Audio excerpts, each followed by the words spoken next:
Oh, yes. One thing I must say is one of the underrated things that happened in hip hop in the last year or so is Snoop getting control of the Death Row catalog. Because now that music I think will be used and implemented, re-implemented into hip hop properly. But here we are. AZ Chike has entered the fray. Joey Badass is looking a little rough. You gotta pull in some troops from somewhere because the West Coast is uniting and jumping all over your head. AZ Chike just dropped his diss towards Joey Badass. What would you do? Sampling one of the Dog Pound's biggest hits by the same name. One of my favorite tracks of all time.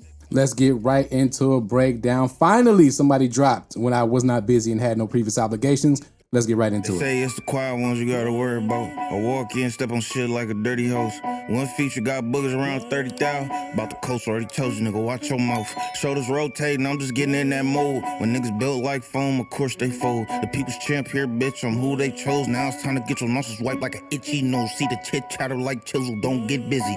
Yes, the badass is boss, he can't fuck with me. He keep talking about the West, is he strictly dickly? Ray got some, I get some, we going 50-50. Tag me. All right, first things first, the way he started out, I didn't even realize this was about Joey Badass. Somebody sent it to me. Shout out to homegirl Nikki. Didn't realize it was about Joey Badass. But AZ Chike is real slick with the bars.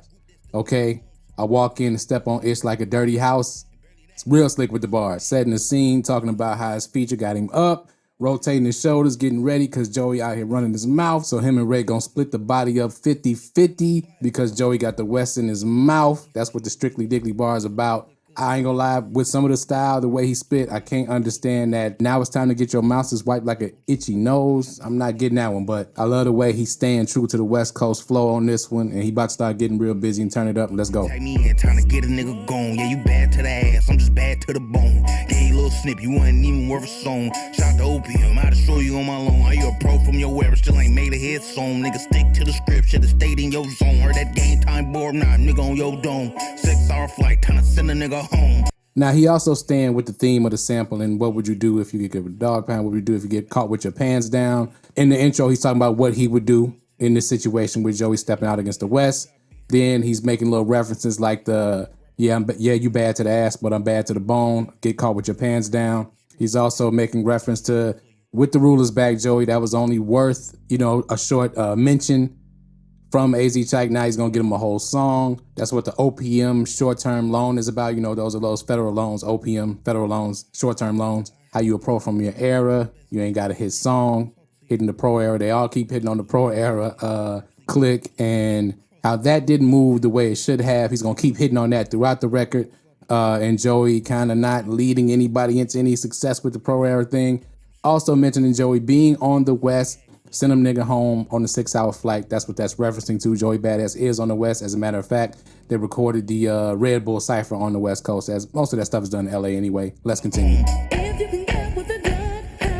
Watch rappers, this is not 2013. Nothing to worry about. Why the fans want to alert me how this whole class he came up with. This nigga third string in front of the streets, but best believe he won't be my first fiend. Everybody from TDE got put on. You the only one out your group that still makes songs.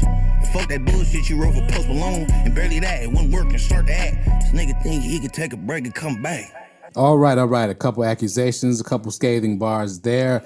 The Post Malone bar is about the song Rockstar, which Joey Badass co-wrote that record.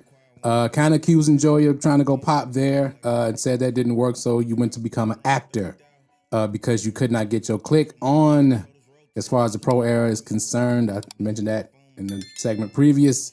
And also saying Joey is third string out of the early 2010s group of MCs. We know the big three is from that group. Joey was a lot younger than them.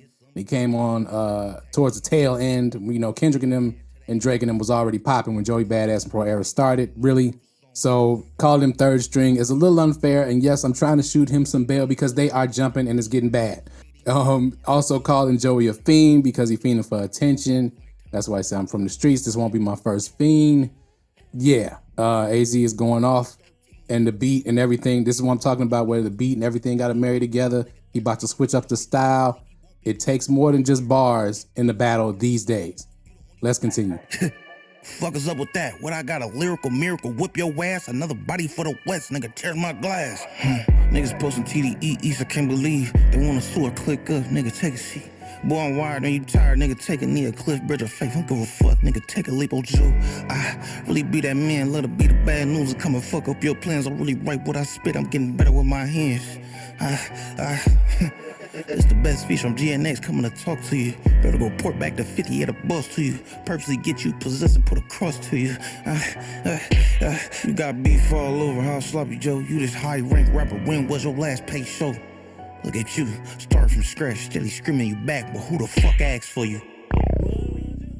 Yo, you got beef all over how sloppy Joe. What? Now, if you ever made or had a sloppy Joe, you know it's ground beef all over. Yo, Joey Badass, they got a lot of talent over there, Joey. You need some help. You should have got some help for this, bro. Because the way he starts, well, I got a lyrical miracle, whoop your ass, then he proceeds to really just do so. All right?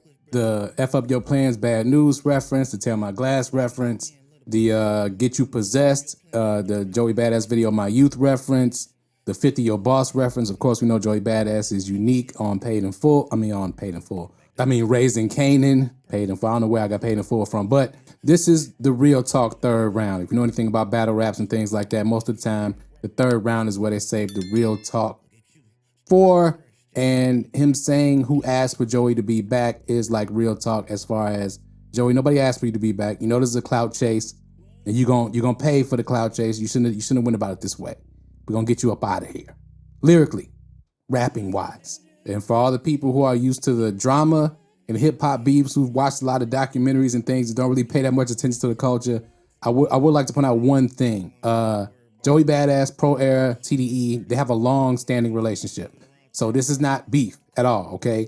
When Absol mentions the 47 tattooed on his arm, that's for Pro Era. When Daylight mentions the Capital Steez tattoo, he really has a tattoo of Capital Steez on his arm, okay? Which is one of the people who started Pro Era, one of the rappers, the MC, the main MC, who started Pro Era with Joey Badass, okay? Who passed away years ago. Now, I know most of my real hip hop fans know this already, but some of the comments are like, oh, this is East Coast, West Coast. We shouldn't turn it into East Coast versus West Coast beef. This is not beef. This is strictly hip hop competition as it used to be. Artists used to take shots at each other all the time in records. And if you understood, you knew when artists were taking shots at each other. Ice Cube, KRS-One, LL, Kool Moe Dee, J. Will the Damager. Everybody used to take shots at each other all the time because for the sport of competition. Who's the best? Not because there was any real street beefs and they were addressing it on record. That did happen a few times and media hyped it up and capitalized on it, but this is not that. So I want to make that clear. And this chair is making a lot of noise, so I'm going to end the video right there. Man, AZ Chike, what would you do shooting at Joey Badass? Now it's like 4 versus 1, Joey. Joey's holding his own though. So really, if he continues to hold his own, he really can't lose. But this is great for hip hop. This is great for the sport of MCing. Love to see it. Let me know what y'all thought in the comments below. Love the style switching on this record. Love the way he went in and out of different flow pockets on this record.